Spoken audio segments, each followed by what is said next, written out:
તાપીના વ્યારામાં high voltage drama પછી તાલુકા પંચાયતમાં કોંગ્રેસે સત્તા મેળવી છે। કોંગ્રેસના ફાળે સત્તાનું શ્રીફળ ન જાય તે માટેના પ્રયાસ થયા હોવાનો ભાજપ પર આરોપ છે। કોંગ્રેસ નેતા તુષાર ચૌધરીએ ભાજપ પર પોલીસ તંત્રનો દુરુપયોગ કર્યાનો આક્ષેપ લગાવ્યો છે। પલસાણા હાઈવે નજીક કોંગ્રેસના સભ્યોને પોલીસે તપાસના નામે અટકાવ્યાનો પણ આરોપ છે। તપાસના નામે કલાકો સુધી સમય વેડફાવવામાં આવ્યો હતો તેવી પણ તુષાર ચૌધરીએ વાત કરી। ભારે જહેમતે સભ્યોને મીટિંગ સ્થળ સુધી પહોંચાડવામાં આવ્યા હતા, જ્યાં ભાજપના પ્રયાસો પછી પણ વ્યારામાં કોંગ્રેસના સભ્યો પ્રમુખ બન્યા છે। પ્રમુખ તરીકે વૃક્ષ ગામિત અને ઉપપ્રમુખ તરીકે ધર્મેશ ગામિતની નિમણૂક થઈ છે।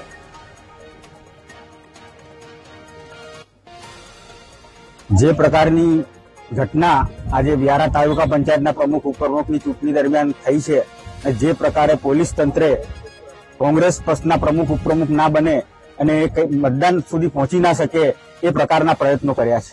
આજે સવારથી ઘટનાક્રમની વાત કરું તો લગભગ 8:30 પોણા 9ના સુમારે અમારા સભ્યો જયારે આવી રહ્યા હતા ત્યારે નેશનલ હાઈવે પર લગભગ 11 જેટલી પોલીસની ખાનગી અને સરકારી ગાડીઓ દ્વારા ડીવાયએસપી પોતે હાજર હતા।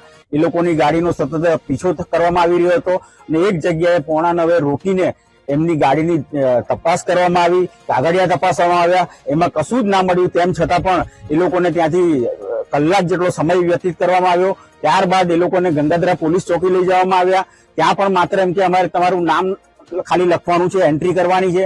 એના બહાને એ લોકોએ ત્યાં લગભગ કલાક સવા કલાક જેટલો સમય ત્યાં પણ વ્યતીત કર્યો।